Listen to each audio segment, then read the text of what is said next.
तो क्या कांग्रेस जो कमजोर कड़ी बनने जा रही है, क्या उसके विधायक टूटेंगे?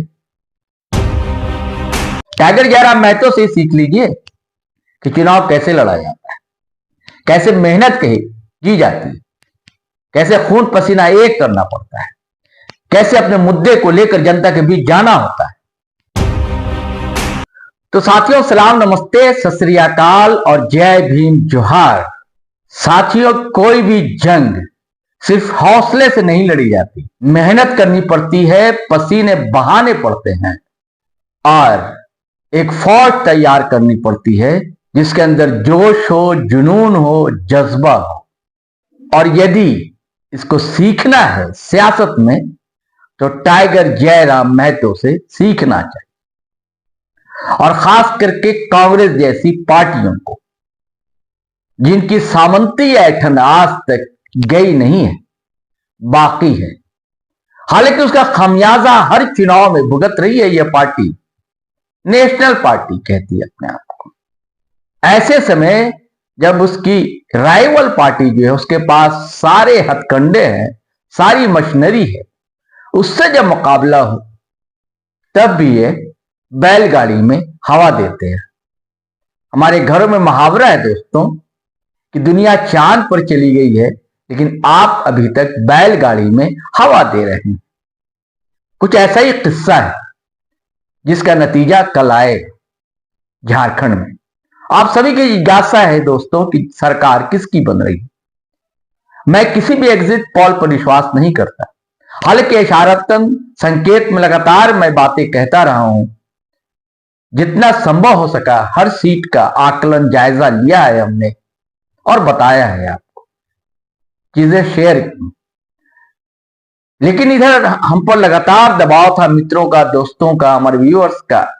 अब तो मैसेज भी करने लगे हैं लोग, फोन भी करते हैं कि नहीं आपका क्या आकलन, किसकी सरकार बनेगी। तो चलिए आज यही कहानी आपको बताते हैं। एक आकलन है दोस्तों, इसमें हमारी मदद की है कुछ पत्रकारों ने, कुछ सोशल एक्टिविस्ट ने और कुछ आम मतदाताओं ने। वो ना होते तो मैं ये सारी कहानी आपको बता नहीं पाता। कहानी क्या है? एक आकलन है, एक जायजा है कि किसको कितनी सीट मिलने जा रही है। एक अनुमान है दोस्तों। मैं बार बार कहता हूं कि हम कोई नजूमी नहीं है, कोई ज्योतिषी नहीं है।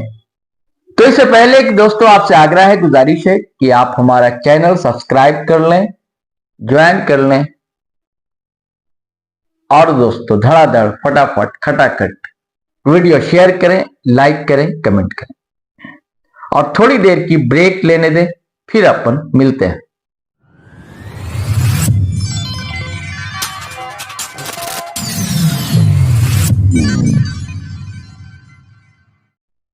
दोस्तों देखिए, आप फिर कहेंगे कि मैं फिर टाइगर जयराम की कहानी बताने लगा।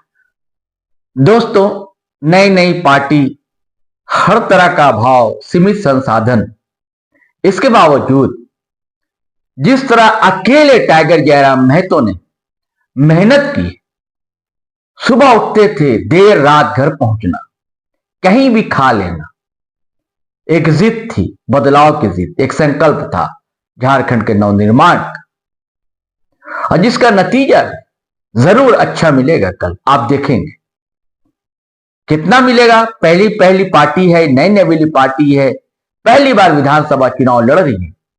इनके पास बड़ी बड़ी पार्टियों जैसे ना संगठन है, ना उनके कार्यकर्ताओं की वैसी फौज है। हाँ, फॉलोइंग्स है, चाहने वाले लोग हैं, जनता का दुलार है, मनुहार है, प्यार है। अब दूसरी तरफ एक राष्ट्रीय पार्टी है कांग्रेस। आज भी वो समझती है कि वही दौर है इंदिरा गांधी वाला, वही दौर है राजीव गांधी वाला। हालांकि इसका पतन राजीव गांधी के दौर से ही शुरू हो गया था। इंदिरा गांधी के दौर की बात अलग है, संगठन था, मजबूती थी, कार्यकर्ता थे, तब चुनाव के टूर्स अलग थे। अब मुहावरे बदल गए हैं, भाषाएं बदल गई, ढंग बदल गया, अंदाज बदल गया। मैं दोनों की तुलना क्यों कह रहा हूं दोस्तों? क्योंकि एक नई नवेली पार्टी का ग्राफ जितना तेजी से बढ़ता हुआ इस चुनाव में दिख रहा है, वहीं दूसरी तरफ कांग्रेस का ग्राफ नीचे गिरता हुआ दिख रहा है। 2019 के विधानसभा चुनाव में जितनी सीटें थी उसकी 16, वह भी बचा नहीं पा रही। एक मुहावरा है, भागते को लंगोटी ही सही, तो लंगोटी में ही वो संतुष्ट समझ रहे हैं अपने आप को। एक भी कांग्रेस के बड़े लीडर उस तरह प्रचार करते हुए नहीं दिखे। एक औपचारिकता थी, राहुल गांधी भी आए, एक आध सभाएं तो कमरे के अंदर की, हॉल के अंदर की, जिसे मीडिया की भी मनाही थी। उसका कुछ पब्लिक मीटिंग की और वही मुद्दे दोहराने लगे जो 6 महीना पहले कहा करते थे। आपको जो झारखंड के मुद्दे हैं, झारखंड में जो सवाल है, उससे जूझना था, उसे उठाना था, ये ना कर सके। उसके बाद खड़गे साहब को भेज दिया। मास अपीलिंग है नहीं खड़गे साहब की, कांग्रेस के अध्यक्ष है, संगठनकर्ता अच्छे हो सकते हैं, वक्ता अच्छे नहीं। प्रियंका गांधी एक बार भी नहीं आई, न कन्हैया कुमार आए। पप्पू यादव अपने स्तर से अपना प्रचार करते रहे, कितना करते हो। और कांग्रेस ने सारी नैया का खेवनहार समझ लिया हेमंत सोरेन और कल्पना सोरेन। शाबाशी तो देनी चाहिए कल्पना सोरेन को, खासकर जिस तरह प्रचार किया, सबसे अधिक सभाएं की हैं उन्होंने। हेमंत सोरेन के बाद भारतीय जनता पार्टी के भी किसी लीडर ने इतनी सभाएं नहीं की जितनी कल्पना सोरेन ने की, और हर जगह भीड़ उमड़ी, और इसका लाभ उन्हें अवश्य मिलेगा। लेकिन भारतीय जनता पार्टी पहले दिन से ही जिस आत्मविश्वास के साथ उतरती है और कहती है कि मैच तो हम ही जीत रहे हैं, और अंतिम गेंद तक मैच खेलती है, अब पूरा माहौल बना देती है। तो उसने माहौल बना दिया झारखंड। आप कह सकते हैं उसके मुद्दे गलत थे, सही थे, उसके एजेंडे सही नहीं थे, आप कहते रहिए। जनता पर कितना असर हुआ यह देखने की बात है, और जनता पर असर पड़ा है, और कई सीटों पर कांटों का मुकाबला। कहीं अगर नुकसान पहुंच रहा है अलायंस को, तो उसके कारण बन रहे हैं टाइगर जयराम महतो और जेल कैंप, क्योंकि कुर्मी समाज पर अच्छी पकड़ हो गई है। आज की तारीख में सबसे अधिक पकड़ है तो कुर्मी समाज। हालांकि युवाओं के बीच में अच्छा क्रेज है, किसी भी समाज के हो, चाहे मुस्लिम समाज के हो, आदिवासी समाज के हो, लेकिन कुर्मी समाज में सबसे अधिक। वो परंपरागत रूप से अब तक आजसू का वोट माना जाता रहा। 70% वोट कहा जाता है कि इन्हीं दो पार्टियों को मिलता रहा, और 30% के आसपास वोट जेएमएम को जाता रहा। ज्यादातर डेंट जो है उसे ही पहुंचा रहा है।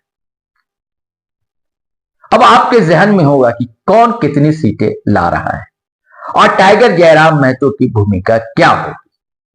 हालांकि मैं पिछले वीडियो में बता चुका हूं, इस बार थोड़ा सीट वाइज आपको बताता हूं, पहले चरण में क्या सिनेरियो रहा और दूसरे चरण में क्या रहा। दोस्तों, पहले चरण में 43 सीटों पर चुनाव हुए, नेक टू नेक मुकाबला। मैंने कहा ना, इस चरण में 43 सीटों में अगर 21 सीट एनडीए को मिलती हुई दिख रही है, तो 22 सीट इंडिया अलायंस को। और आप पूछेंगे अलग अलग कैसे, ये बताता हूं। पहले चरण में बीजेपी को 16, एलजेपी को 1, आजसू को 3, जदयू के 1। और पहले चरण में अगर इंडिया अलायंस के दलों की बात की जाए तो जेएमएम को 13, आरजेडी को 3 और कांग्रेस को 6। अब दूसरे चरण की बात की जाए तो 38 सीटों पर मतदान हुए दूसरे चरण में। इसमें एनडीए को 15 सीटें मिलती हुई दिख रही, बीजेपी को 13 और आजसू को 2, और जेल कैंप को 3 सीटें।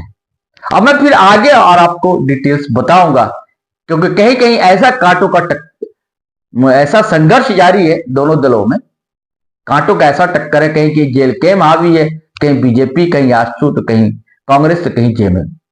दूसरे चरण में इंडिया अलायंस को 20 सीटें, एनडीए को 15 बता दिया। अब इंडिया अलायंस में किसको किसको, जेएमएम 12, कांग्रेस 5, आरजेडी 1, माले 2। अब जो कहीं की नेक टू नेक मुकाबला है, कहने की स्थिति में मैं भी नहीं रहा। कई लोगों ने भी से जो बातचीत थी वो भी नहीं तैयार हुए सीधे सीधे कहने को। इसलिए अगर बात की जाए तो अभी भी एज में इंडिया अलायंस है। एनडीए को 36 से 39 सीटें मिल सकती हैं और इंडिया अलायंस को 40 से 44 सीटें मिल सकती हैं। देखिए कैसा कड़ा मुकाबला है। आज जेएलकेएम को 2 से 4 सीट। बार बार फिर से कह रहा हूं कि हमको नजूमी नहीं है, ज्योतिषी नहीं है, एक अनुमान है लोगों की बातचीत पर आधारित। अलग अलग अगर आप पूछेंगे दोस्तों, एलजेपी 1, जदयू 1, आजसू 5, बीजेपी भी 27 नहीं, 27 से आप 30 मानिए, और आजसू 3 से 5, जेएमएम 25 से 30, कांग्रेस 7 से 10 या बहुत अधिकतम तो 11 तक जा सकती है, और माले 2 सीट जीत लेगी, आरजेडी 2 से 4 सीट। ये सनेरियो है दोस्तों।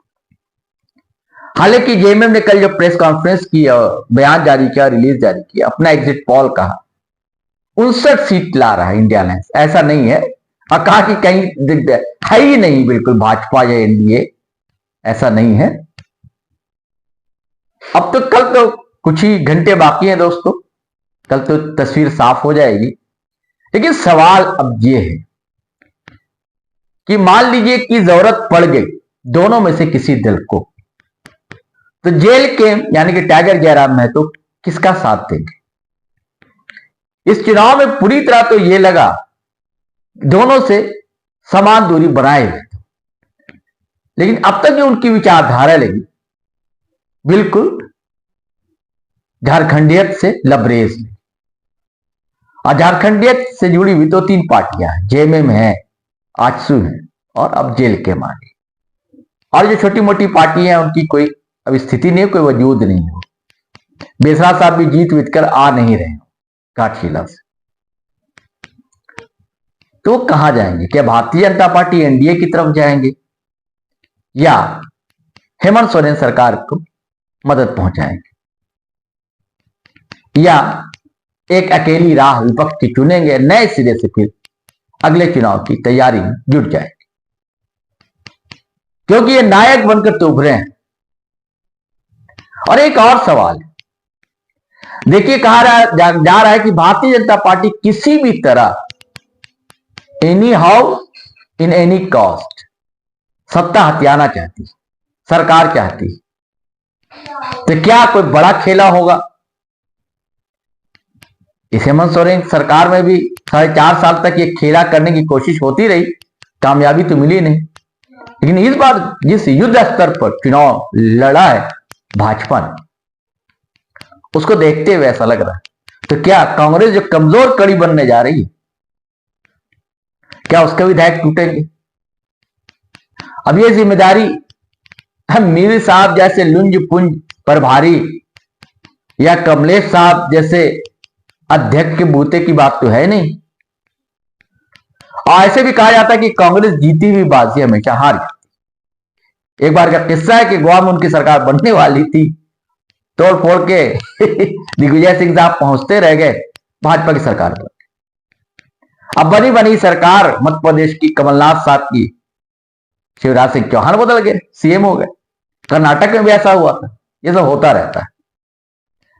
महाराष्ट्र में कैसा हुआ था खेला, ये भी बहुत पुरानी बात नहीं है, तो क्या पता, तो बड़ा चौकन्ने रहने की जरूरत होगी। अब कांग्रेस पर तो अब लगता है कि इसको चुनाव नहीं लड़ना, कांग्रेस को, या लड़े तो लड़िए, ढंग से लड़िए। मैंने कहा टाइगर जयराम महतो से सीख लीजिए कि चुनाव कैसे लड़ा जाता है, कैसे मेहनत की जाती है, कैसे खून पसीना एक करना पड़ता है, कैसे अपने मुद्दे को लेकर जनता के बीच जाना होता है, उसके लिए कैसा एग्रेशन होना चाहिए। लेकिन नहीं, आपके अंदर तो कि हम तो अभी भी बहुत राष्ट्रीय पार्टी हैं, ये छोटा मोटा स्टेट है, प्रेस कॉन्फ्रेंस से निपट लेंगे। ऐसा नहीं होता साहब। चलिए साथियों, अब इजाजत दीजिए, आज्ञा दीजिए, नए वीडियो के साथ फिर मैं हाजिर रहूंगा। तब तक के लिए जय हिंद, जय भारत।